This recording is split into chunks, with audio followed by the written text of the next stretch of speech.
परमेश्वर जी की जय हो।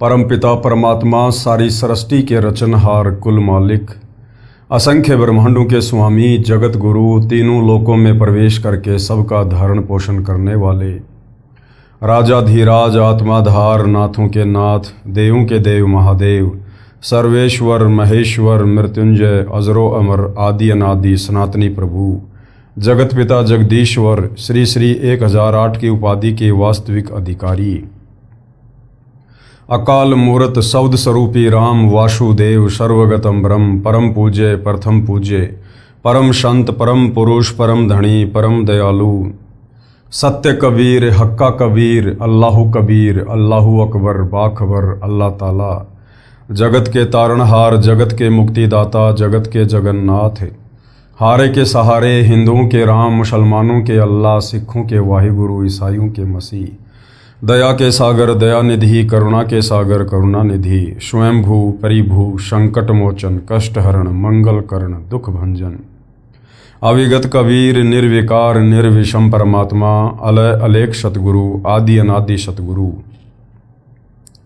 असली मर्यादा पुरुषोत्तम, असली राम, असली कृष्ण, असली घनश्याम, असली मुरारी, राजाओं के राजा, महाराजाओं के महाराजा, शहंशाहों के शहंशाह, सम्राटों के सम्राट, भगवानों के भगवान, अल्लाहों के अल्लाह, प्रभुओं के प्रभु, मसीहाओं के मसीह, सच्चे वाहिगुरु, बाबाओं के बाबा, पीरों के पीर, सेठों के सेठ, जगत सेठ, सावड़ सा सेठ, सर्वगुण संपन्न, अनंत कोटि कलाओं के स्वामी, अनंत कोटि ब्रह्मांडों के नायक, योगियों में महायोगी, ध्यानियों में महाध्यानी, सिद्धों में परम सिद्ध, ज्ञानियों में तत्वज्ञानी, ब्रह्म ज्ञानी, महाज्ञानी, परम ज्ञानी, सर्वश्रेष्ठ ज्ञानी, विज्ञानी, युवा कबीर, समर्थ कबीर, असमवात, अमित ओजा, सच्चे रहनुमा, करीम अल्लाह, सुभान अल्लाह, दुनिया के अंतिम पैगंबर, 8 सितंबर 1951 से गांव धनाना, जिला सोनीपत, हरियाणा, भारतवर्ष की पावन भूमि पे प्रकट रियल कल की भगवान श्री नारायण साकार हरि, श्री बाबा साहेब, नूर अनंत परमात्मा,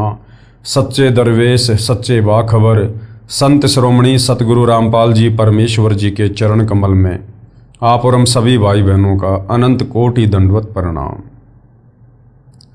सत्साई भाई और बहनों, बहुत बड़ी दया, बहुत बड़ी मेहर पूज्य गुरुदेव भगवान की, परमेश्वर रामपाल जी की, जिनके शुभ आशीर्वाद से, विशेष आशीर्वाद से, उन्हीं के सत्संगों के संग्रह के ऊपर बन चुकी पवित्र आध्यात्मिक पुस्तक कबीर बड़ा या कृष्ण के ऊपर वीडियो बनाने की श्रृंखला जारी है।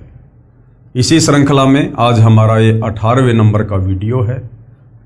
पूज्य गुरुदेव भगवान के आशीर्वाद से इस पवित्र पुस्तक कबीर बड़ा या कृष्ण के ऊपर जो वीडियो बन रहे हैं, उन वीडियो से विशेषकर हिंदू समाज से जुड़े श्रद्धालुओं को अध्यात्म के विषय में, भक्ति और भगवान के विषय में वो सब कुछ जानने को मिल रहा है जिसकी तलाश इस आत्मा को युगों युगों से थी। हमारे नादान धर्मगुरु तत्व ज्ञान के अभाव में, हमारे धर्मशास्त्रों में वर्णित सच्चाई को ना जानकर, ना पहचान कर समाज को भी सत भक्ति से रूबरू नहीं करवा पाए, जिसका खामियाजा हम युगों युगों से भुगत रहे हैं। वो शास्त्र विरुद्ध साधना को करने के चलते हमारे पूर्वज आज प्रेत योनि में हैं, भूत योनि में हैं, लक 84 में पशु और पक्षी के जीवन में कष्ट भोग रहे हैं। और उसी रास्ते पर हमें भी इन अज्ञानी धर्मगुरुओं के द्वारा निरंतर चलाया जा रहा था। अब रजा हुई है पूर्ण ब्रह्म परमेश्वर जी की, जो साक्षात सतगुरु रामपाल जी के रूप में धरती पर प्रकट होकर हमारी आत्मा के कल्याण हेतु हमें शास्त्र अनुकूल साधना दे रहे हैं। और इस शास्त्र अनुकूल साधना को गीता अध्याय 4 श्लोक नंबर 34 के अनुसार तत्वदर्शी संत से ग्रहण करने के पश्चात हमें वो आध्यात्मिक लाभ और सुख प्राप्त हो रहे हैं जिनकी हम कभी कल्पना भी नहीं कर सकते थे। तो भाई और बहनों, इस पवित्र पुस्तक को लिखने का या वर्तमान में इसके ऊपर वीडियो बनाने का एक ही मकसद है कि आप मानव शरीरधारी सभी भाई बहन, वो चाहे किसी भी धर्म या मजहब से संबंधित हैं, आप अतिशीघ्र सतगुरु रामपाल जी से उपदेश प्राप्त करके अपनी आत्मा के कल्याण के मार्ग पर चलें।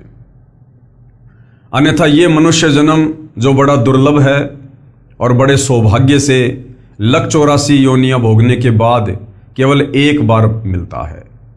मानव जन्म दुर्लभ है, ये मिले न बारंबार, जैसे पेड़ से पत्ता टूट जाए फिर वापस नहीं लगता डार। और मानुष जन्म पाए कै जो नहीं रटे हरि नाम, भाई जैसे कुआ जल बिना फिर बनवाया क्या काम। अगर इस मनुष्य जन्म को प्राप्त करके हमने शास्त्र अनुकूल शत भक्ति पूर्ण संत से उपदेश लेकर शुरू नहीं की तो ये हमारा मनुष्य जन्म व्यर्थ हो जाएगा, चाहे हम वर्तमान में राजा हैं या बहुत बड़े सेठ हैं, क्योंकि ये मनुष्य जन्म सिर्फ और सिर्फ मोक्ष प्राप्ति के लिए मिलता है।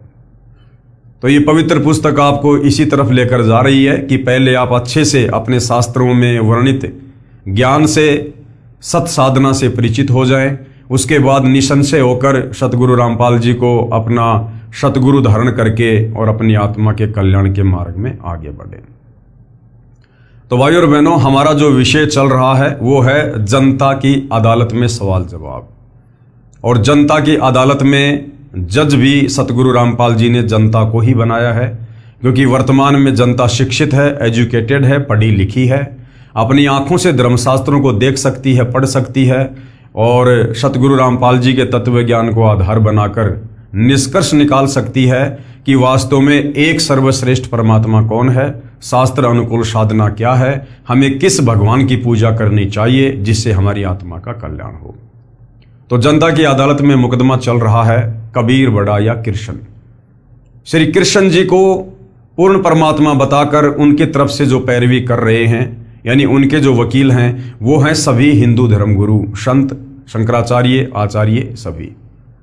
और इधर कबीर जी की तरफ से उनके वकील हैं खुद कबीर जी यानी सतगुरु रामपाल जी। और सतगुरु रामपाल जी ने अभी तक आपने बहुत सारी वीडियो देख लिए हैं। जनता की अदालत में जनता के सामने हिंदुओं के धर्म ग्रंथों को, वेदों को, गीता जी को, पुराणों को दिखा दिखाकर प्रमाणित कर दिया है कि श्री कृष्ण उर्फ विष्णु ये नाशवान भगवान हैं, ये अविनाशी नहीं हैं, इनकी जन्म और मृत्यु होती है, इनके माता पिता हैं और ये किसी का मोक्ष नहीं कर सकते। और दूसरी तरफ कबीर जी के विषय में वेदों से और गीता जी से प्रमाणित कर दिया कि कबीर जी ही सुप्रीम गॉड हैं।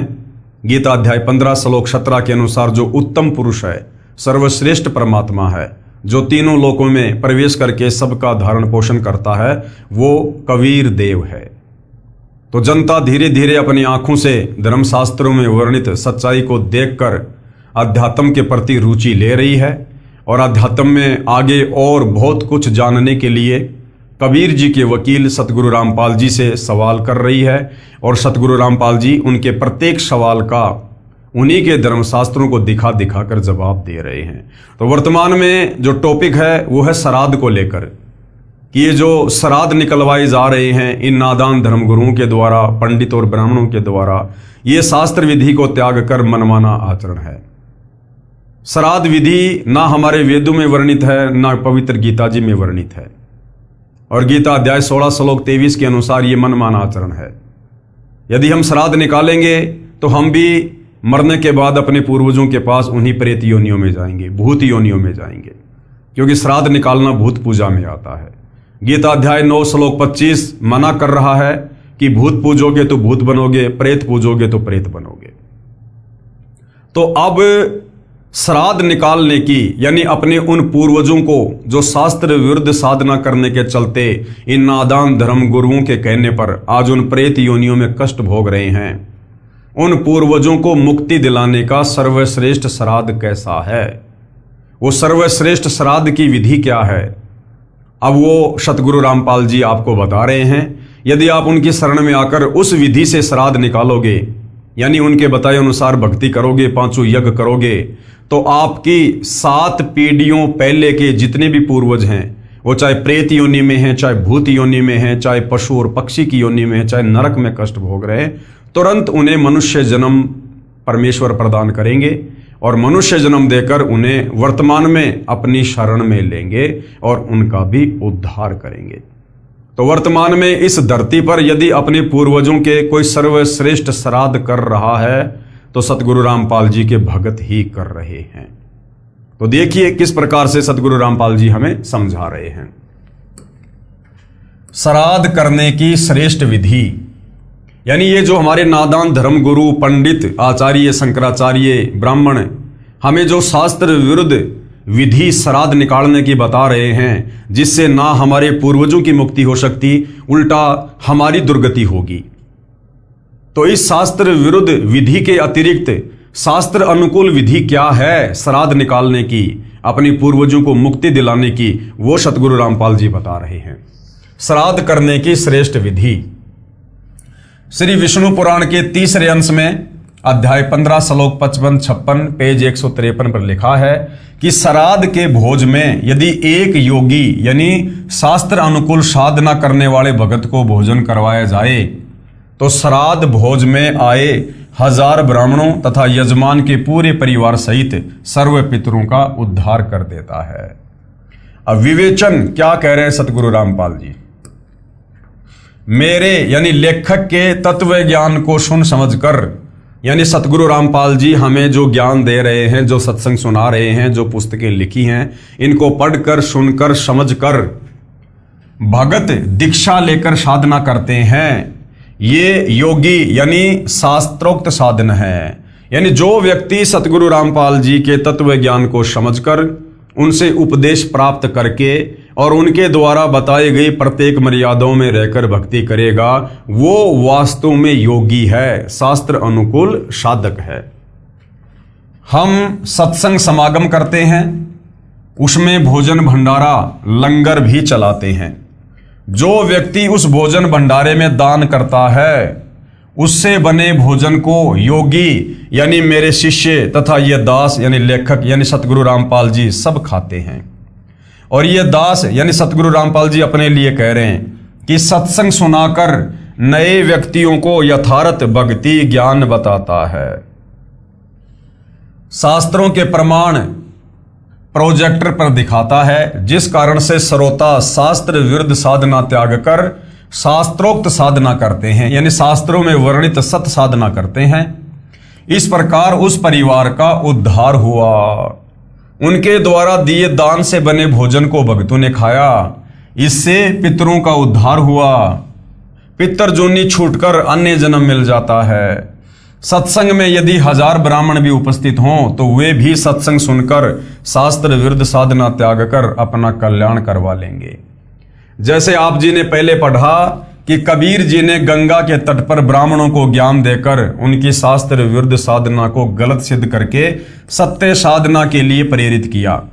उन ब्राह्मणों ने सतगुरु कबीर जी से दीक्षा लेकर अपना कल्याण करवाया। अन्य साधना जो शास्त्रों के विरुद्ध थी त्याग दी और सुखी हुए।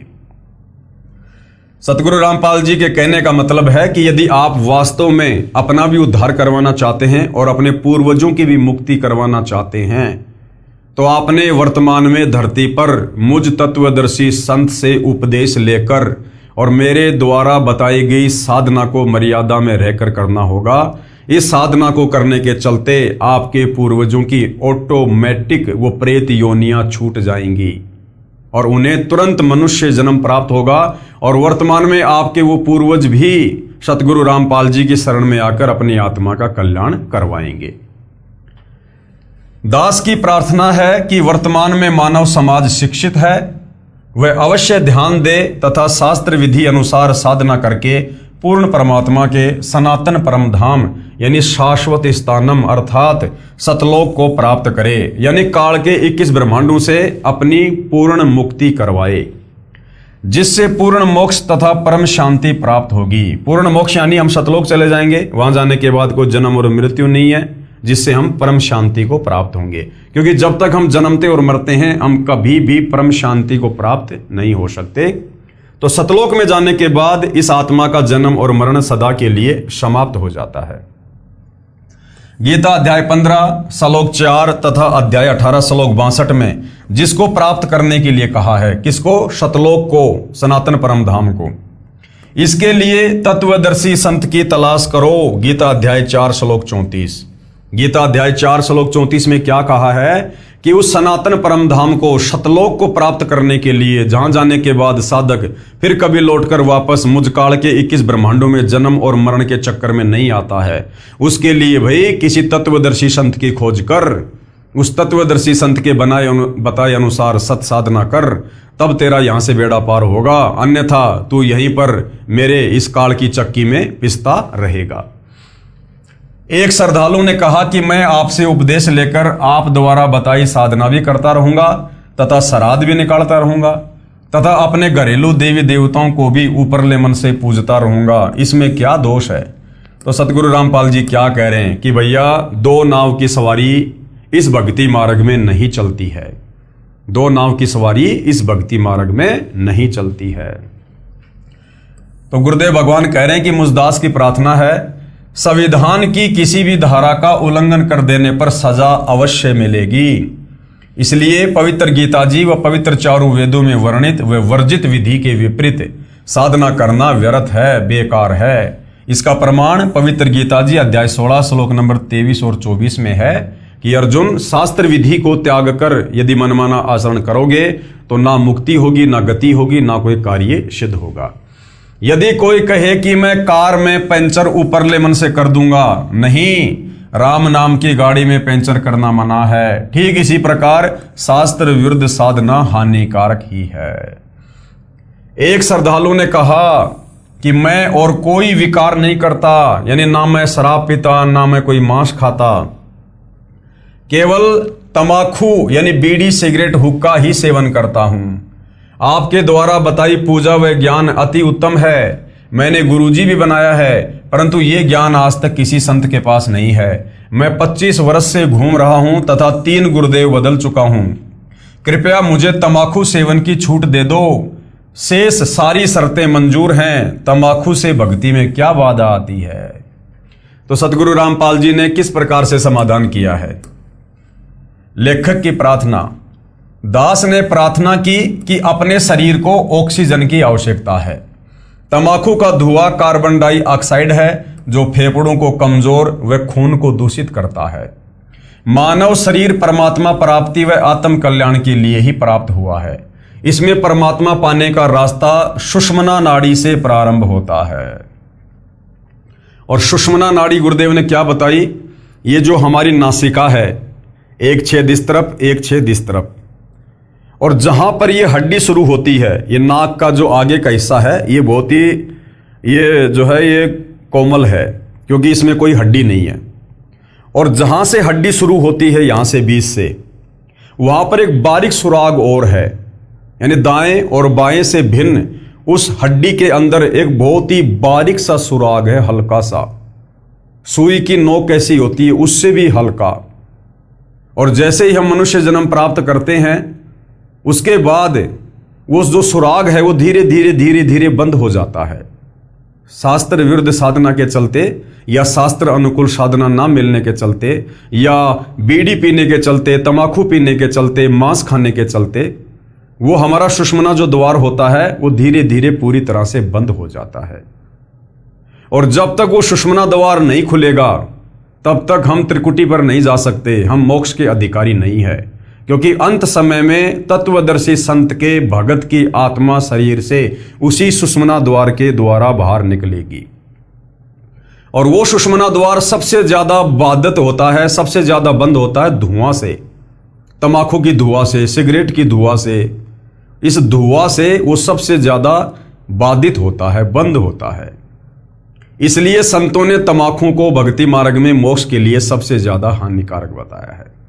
तो गुरुदेव भगवान क्या कह रहे हैं? इसमें परमात्मा पाने का रास्ता सुषुम्ना नाड़ी से प्रारंभ होता है। जो नाक के दोनों छिद्र हैं उन्हें दाएं को ईड़ा तथा बाएं को पिंगुला कहते हैं। इन दोनों के बीच में सुषुम्ना नाड़ी है जिसमें एक छोटी सुई में धागा पिरोने वाली छिद्र के समान द्वार होता है जो तंबाकू के धुएं से बंद हो जाता है, जिससे परमात्मा प्राप्ति के मार्ग में अवरोध हो जाता है। यदि परमात्मा पाने का रास्ता ही बंद हो गया तो मानव शरीर व्यर्थ हो गया। इसलिए प्रभु भक्ति करने वाले साधक के लिए प्रत्येक नशीले व अखाटे यानी मांस आदि पदार्थों का सेवन निषेध है। फिर क्या कहा एक श्रद्धालु ने एक श्रद्धालु ने कहा कि मैं तंबाकू प्रयोग नहीं करता, मांस व मदिरा सेवन जरूर करता हूं। इससे भक्ति में क्या बाधा है? ये तो खाने पीने के लिए बनाई गई है तथा पेड़ पौधों में भी तो जीव हैं, वह खाना भी तो मांस भक्षण तुल्य ही है। तो गुरुदेव भगवान ने क्या समझाया? मुझदास की प्रार्थना, यदि कोई हमारे माता पिता भाई बहन व बच्चों आदि को मारकर खाए तो कैसा लगेगा?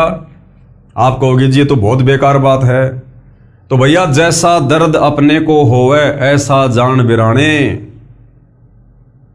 वो जो आप बकरे खा रहे हो, मुर्गे खा रहे हो, झोटे खा रहे हो, अरे वो भी तो उसी परमपिता परमेश्वर के अंश हैं। उसी परमपिता परमेश्वर कबीर साहिब की आत्मा है जिसकी हम भक्ति करना चाह रहे हैं। और उसी परमेश्वर के बच्चों को यदि मार मार के खाएंगे और फिर यदि हम उनसे मोक्ष की उम्मीद करेंगे तो बिल्कुल भी नहीं मिलेगा। जैसा दर्द अपने को होवे वैसा जान बिराने, कहे कबीर वे जावे नरक में जो काटे शीस खुराने।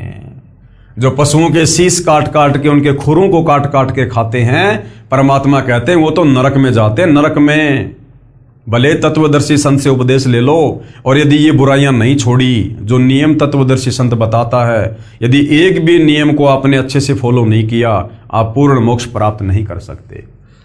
जो व्यक्ति पशुओं को मारते समय खुरों तथा शीस को बेरहमी से काटकर मांस खाते हैं, वे नरक के भागी होते हैं। भाई, चाहे आराम से खा लो, चाहे बेरहमी से मार के खा लो, मांस खाना, जीव हत्या करना इस भक्ति मार्ग में पूर्णतया निषेध है। जैसा दुख अपने बच्चों व संबंधियों की हत्या का होता है, ऐसा ही दूसरों को जानना चाहिए। रही बात पेड़ पौधों को खाने की, इनको खाने का भगवान का आदेश है तथा ये जड़ जूनी के हैं। यानी हम जो इंसान हैं, हम हैं चेतन योनि के प्राणी, और जो पेड़ पौधे हैं वो हैं जड़ जूनी के प्राणी। उनको काटने से दर्द नहीं होता है, उनको कोई पीड़ा नहीं होती है, क्योंकि वो जड़ जूनी के प्राणी हैं। और फिर परमपिता परमेश्वर जी ने 6 दिन में सृष्टि रच के यहाँ काल के लोक में आत्माओं को, पशु पक्षियों को और इंसानों को क्या क्या खाने के लिए आदेशित किया था, वो सारी बातें बाइबल में लिखी हुई हैं। कि जो इंसान हैं वो फल फ्रूट वगैरह, गेहूं, जौ, बाजरा, ज्वार, मक्का, परमेश्वर ने ये सब खाने के लिए दिया है।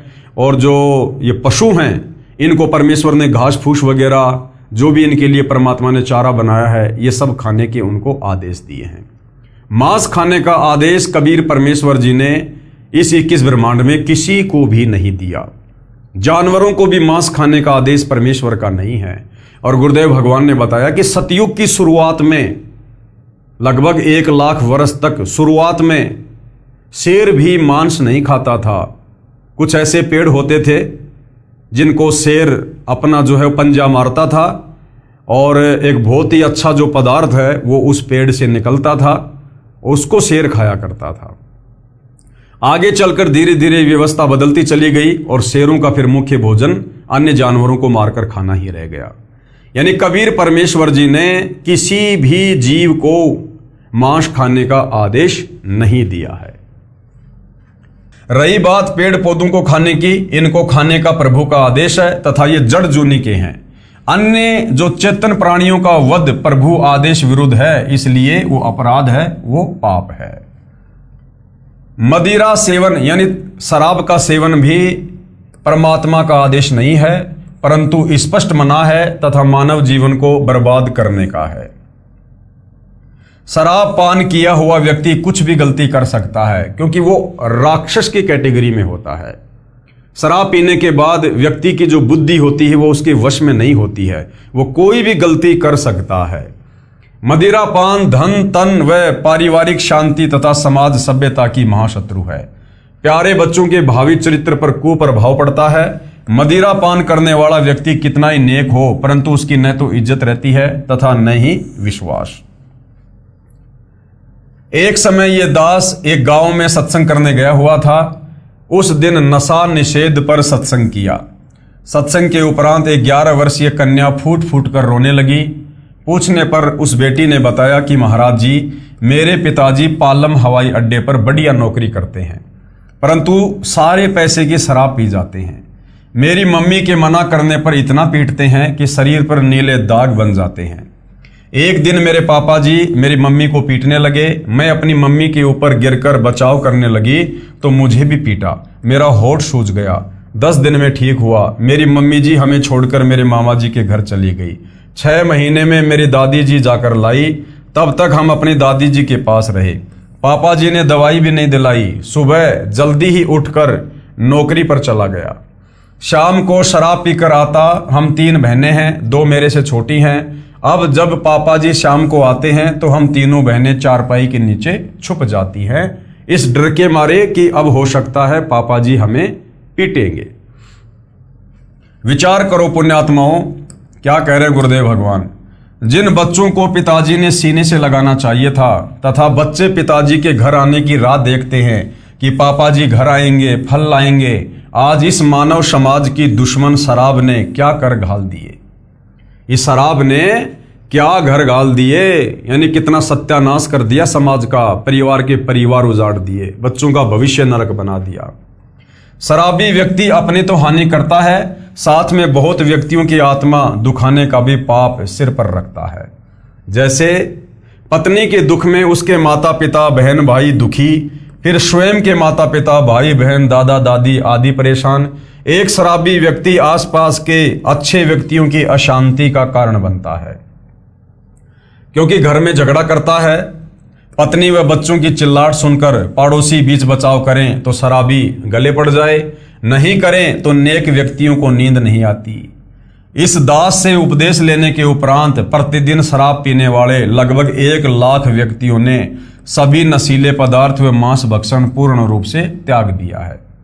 तथा जिस समय शाम को शराब भूतनी का नृत्य होता था, अब वे पुण्यात्माएं अपने बच्चों सहित बैठकर संध्या आरती करते हैं।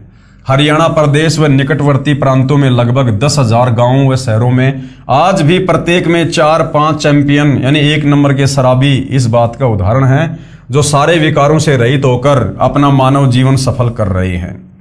कुछ कहते हैं कि हम इतनी नहीं पीते खाते, बस कभी कभी ले लेते हैं। जहर तो थोड़ा ही बुरा जो भक्ति व मुक्ति में बाधक है। मान लीजिए 2 किलोग्राम घी का हलवा बनाया, यानी आपने शतभक्ति की। फिर 250 ग्राम बाड़ू रेत यानी तमाकू मांस मदिरा सेवन व आन उपासना कर ली, वो भी डाल दिया। वो तो किया कराया व्यर्थ हुआ। इसलिए पूर्ण परमात्मा यानी परम अक्षर ब्रह्म की पूजा पूर्ण संत से प्राप्त करके आजीवन मर्यादा में रहकर करते रहने से ही पूर्ण मोक्ष और पूर्ण लाभ होगा। उपरोक्त प्रमाणों को पढ़कर बुद्धिजीवी समाज विचार करे और अंधश्रद्धा भक्ति त्याग कर सत्य साधना करके जीवन को धन्य बनाए। दास यानी लेखक के परमार्थी प्रयत्न को आलोचना ना समझें। मेरा उद्देश्य आप जी को शास्त्र अनुकूल भक्ति साधना बताकर आपके ऊपर भविष्य में आने वाले पर्वत जैसे कष्ट यानी 84 लाख प्रकार के प्राणियों के शरीरों में कष्ट उठाने तथा नरक जाने से बचाना है। मेरे अनुयायी इस तत्व ज्ञान से परिचित हैं। वे भी आप तक मेरे द्वारा लिखी पुस्तक पहुंचाकर आपके भविष्य को सुखी बनाने के मकसद से वितरित करते हैं। परंतु कुछ धर्मोन्ध व्यक्ति अपने स्वार्थवश आप और परमेश्वर के बीच में दीवार बनकर खड़े हैं। मेरे को तथा मेरे अनुयायियों पर झूठे आरोप लगाकर बदनाम करते हैं। आप जी अपनी आंखों प्रमाण देखो और सत्य की राह पकड़ो। हमारा उद्देश्य है कि हम संसार के लोगों को बुराइयों कुरीतियों से दूर करके सुखी देखना चाहते हैं। हम अपना प्रयत्न जारी रखेंगे। आप कब समझोगे, इंतजार करेंगे।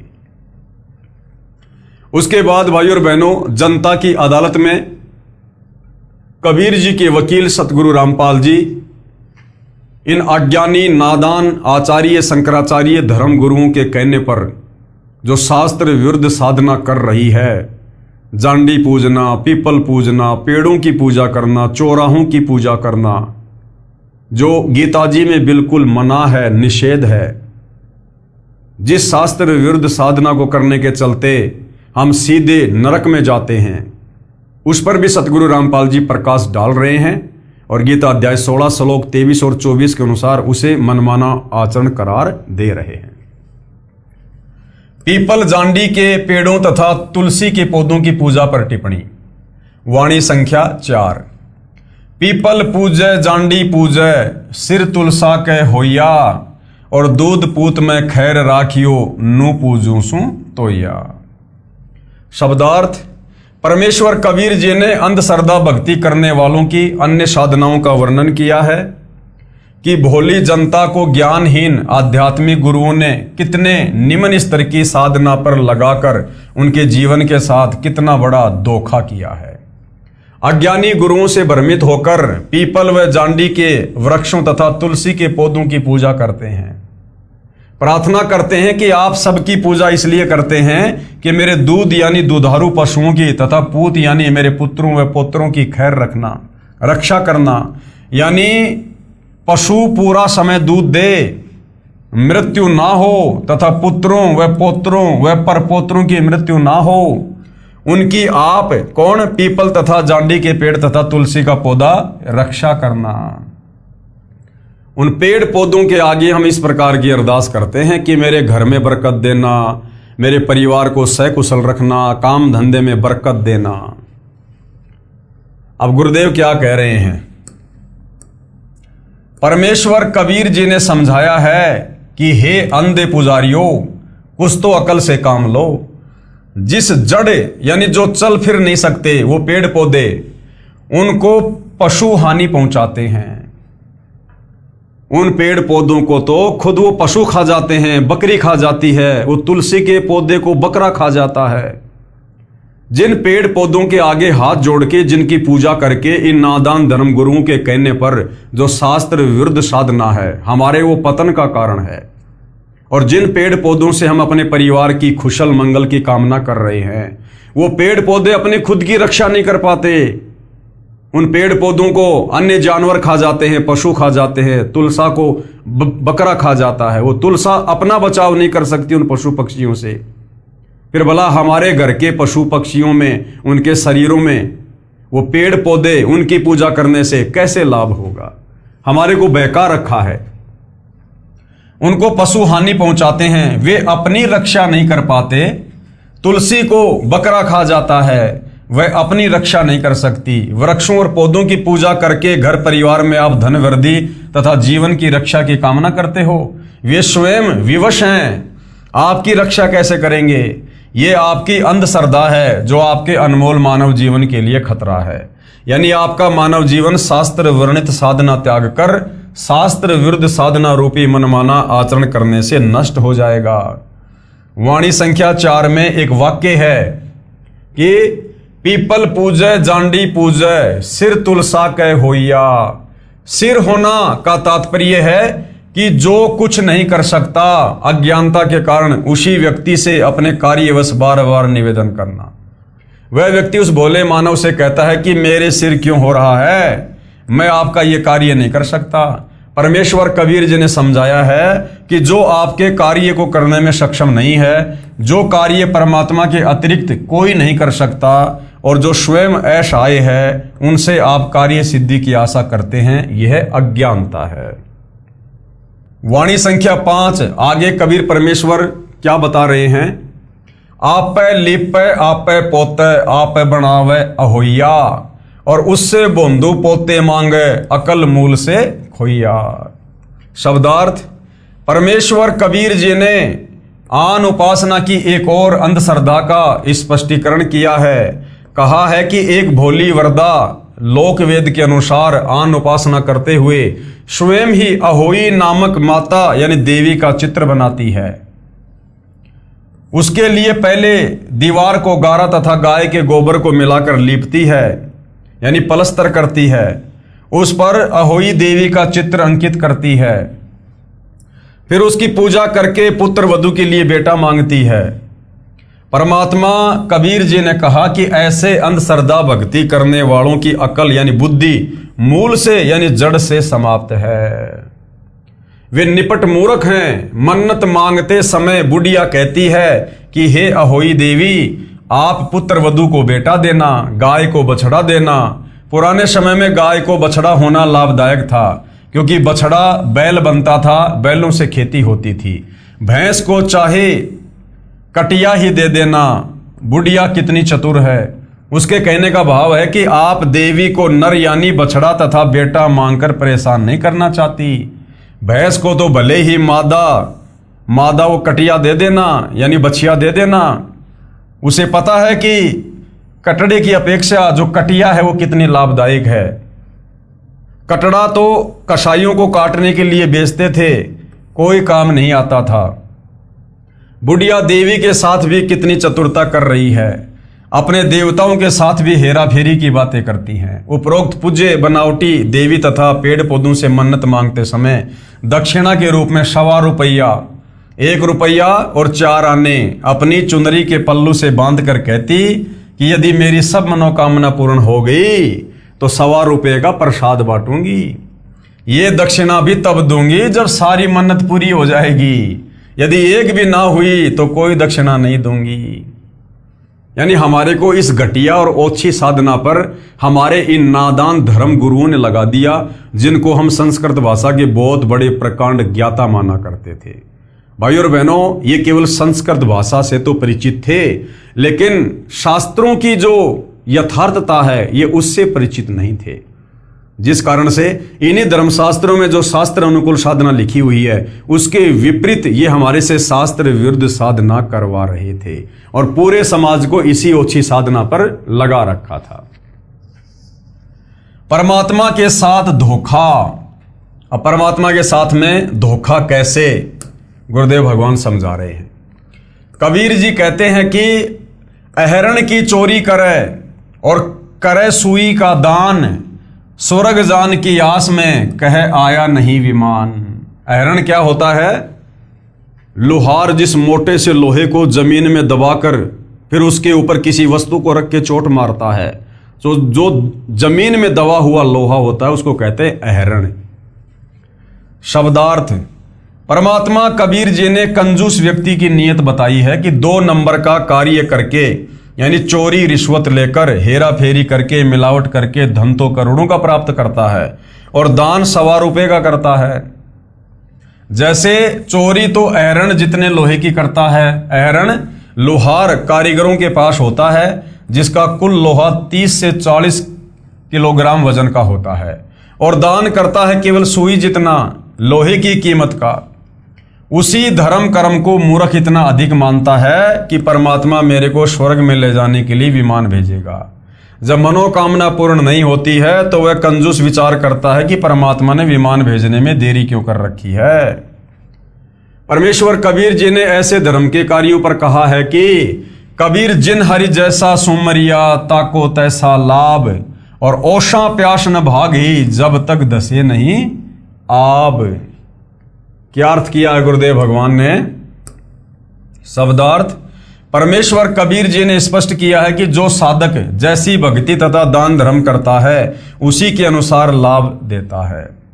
पूर्ण लाभ के लिए धर्म कर्म भी पूर्ण करने से पर्याप्त लाभ मिलता है। जैसे घास पर गिरी ओस के पानी को चाटने से प्यास नहीं बुझती, प्यास बुझाने के लिए गिलास भरकर पानी पीना पड़ता है। इसी प्रकार परमात्मा से पूर्ण लाभ लेने के लिए दान धर्म भी पर्याप्त मात्रा में करना चाहिए।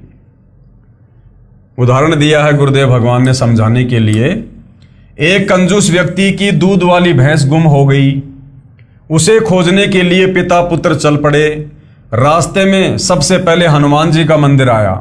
पिताजी ने मूर्ति के सामने संकल्प किया कि हे बजरंग बली, आपने तो 7 समुद्र के पार सीता माता की खोज कर दी थी, आपके लिए हमारी भैंस की खोज करना कौन सा कठिन कार्य है। यदि मेरी भैंस मिल गई तो अंजना के लाल 1 थन का दूध जब तक भैंस दूध देती रहेगी आपको चढ़ाया करूंगा। कृपया ध्यान देना, जल्दी करना। यह संकल्प उसका बेटा भी सुन रहा था। आगे गए तो फिर क्या हुआ? आगे गए तो रास्ते में शिव जी का मंदिर था। वहां उसने कहा कि भैंस मिल गई तो 1 थन का दूध शिव जी को चढ़ाने का वायदा कर दिया। आगे गए तो रास्ते में श्री कृष्ण जी का मंदिर था, 1 थन का दूध उसके लिए बोल दिया। और आगे गए तो रास्ते में गणेश जी का मंदिर था, 1 थन का दूध उसी तरह चढ़ाने का संकल्प करके पिता पुत्र आगे चले। तो उसके बेटे ने पिताजी से कहा कि पिताजी, जब तक भैंस दूध देवेगी तब तक 4 थनों यानी इस तनों का दूध यानी भैंस का सारा दूध तो देवता पिएंगे, फिर हम भैंस की खोज किस लिए करें, चलो वापस अपने घर ही चलते हैं। तो पिताजी क्या बोला, हेरा फेरी मास्टर, यानी वो कंजूस पिता बोला, बेटा एक बार भैंस मिलने दे, इन देवताओं का जी जानेगा जैसा इनको दूध पिलाऊंगा। कि बेटा एक बार भैंस तो मिल जाए, वो तो बाद में देखूंगा देव देवता ने दूध पिलाना कि नहीं पिलाना। बेटा बोला पिताजी मैं समझा नहीं। तो पिताजी बोला भैंस मिलने के बाद 2 गिलास दूध और उसमें 2 गिलास पानी मिलाकर एक दिन एक एक गिलास चारों देवताओं को चढ़ाकर कह दूंगा, देवता जी आपका धन्यवाद, आपने भैंस मिला दी, परंतु मैं भी बाल बच्चेदार हूं, मेरे से आपकी पूजा में इतना ही दूध चढ़ाया जाएगा, यानी मेरी आर्थिक स्थिति इतना ही दूध चढ़ाने की है, आगे नहीं चढ़ा पाऊंगा, माफ करना, आप सबको दूध पिलाने वाले हो, आपको दूध की क्या आवश्यकता है, भैंस मिल गई यही पूजा की गई।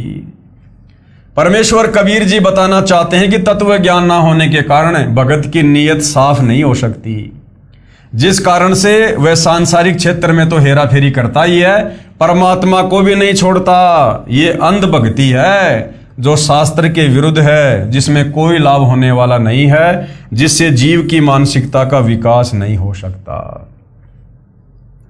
अब आगे पूज्य गुरुदेव भगवान शास्त्र विरुद्ध साधना के तहत जो हमारी माता बहनों से, ये हमारे नादान तत्व ज्ञानहीन धर्म गुरु सत्यनारायण की कथा करवाया करते थे, 16 शुक्रवार करवाया करते थे, तरह तरह के व्रत करवाया करते थे, तो इन शास्त्र विरुद्ध साधनाओं को करने से भी साधक को किसी प्रकार का कोई लाभ संभव नहीं है। 16 शुक्रवार के व्रत करना, वाणी संख्या 6, पति शराबी घर पर नित ही करत बहुत लड़ैया, और उसकी पत्नी 16 शुक्र व्रत करत है, देही नित तुड़ैया। परमेश्वर कबीर जी ने तत्व ज्ञानहीन उपासकों की अंधश्रद्धा भक्ति पर प्रकाश डाला है, कहा है कि बिना विवेक किए जो साधना करते हैं वो व्यर्थ है।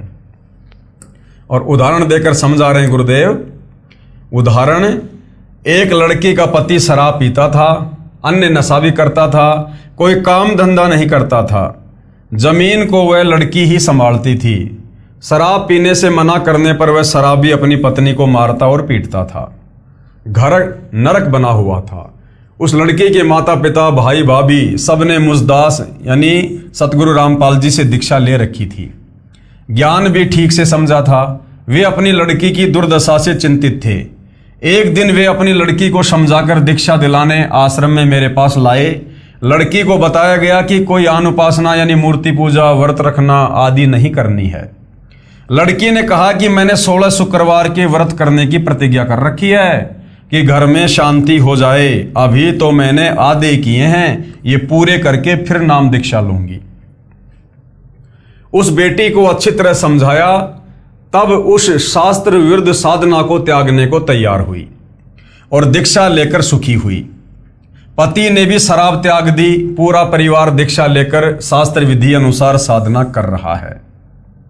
विचार, अंधश्रद्धा भक्ति करने वालों को इतना भी विवेक नहीं कि जो साधना कर रहे हो इससे लाभ है या नहीं। उस बेटी से पूछा कि 16 शुक्रवार के व्रतों से ज्ञानहीन गुरुओं ने क्या लाभ बताया। उस लड़की ने बताया कि एक स्त्री का पति रोजगार के लिए दूर देश में चला गया, वहां वर्षों तक नहीं आया। उस स्त्री को चिंता सताने लगी। एक दिन उसको देवी संतोषी माता दिखाई दी और बोली कि मेरे 16 शुक्रवार के व्रत लगातार कर दे, तेरा पति घर आ जाएगा। और ऐसा ही हो गया। अब विचार करो, गुरुदेव ने कहा कि विचार करो बेटी, आपका पति तो तेरे पास ही रहता है, प्रतिदिन लड़ाई झगड़ा करता है, आपकी देही तोड़ता है यानी मारपीट करता है। आप भी इस व्रत को किस लिए कर रही हो? आपने तो ऐसा व्रत करना चाहिए था कि वह कई दिन तक घर में ना आए और मार भी ना खानी पड़े। आप तो अपनी आफत लाने का व्रत कर रही हो। कि चलो उस औरत ने तो इसलिए 16 शुक्रवार के व्रत किए कि उसका पति बाहर विदेश चला गया था और किसी कारण से वापस नहीं आ पा रहा था, तो वो तो अपने विदेश गए हुए पति को वापस स्वदेश लाने के लिए व्रत कर रही थी। और नादान तेरा पति तो तेरे घर पे रहता, तेरे पास में रहता, और रोजाना शाम को दारू पी के आता है, तेरे साथ मार पिटाई करता है, तेरी देह तोड़ता है। तो तूने तो नादान कोई ऐसा व्रत करना चाहिए जिससे तेरा पति घर में ना आए और तेरी पिटाई बच जाए। तो भाइयों और बहनों, कहने का मतलब है इन नादान धर्मगुरुओं के कहने पर और अपने पवित्र धर्म शास्त्रों में वर्णित सत्य ज्ञान से अपरिचित होने के कारण हमें यह भी नहीं पता कि कौन सी साधना हमारे आत्म कल्याण के लिए है और कौन सी साधना हमारे जो है वो पतन के लिए है। व्रत रखना गीता अध्याय 6 श्लोक नंबर 16 में मना किया है। कहा है कि जो बिल्कुल अन्न नहीं खाते, अब बिल्कुल अन्न नहीं खाना इसका मतलब व्रत करना, यानी व्रत करते हैं उनका योग यानी भक्ति कर्म कभी सफल नहीं होता। यानी व्रत करने वालों की भक्ति कभी भी सफल नहीं होती है। उसने बताया कि मेरी सहेली एक गुरु के पास जाती है, उसने मुझे बताया था, मैं भी व्रत करने लगी, मुझे तो आज पता चला कि मैं तो व्यर्थ भक्ति कर रही हूं।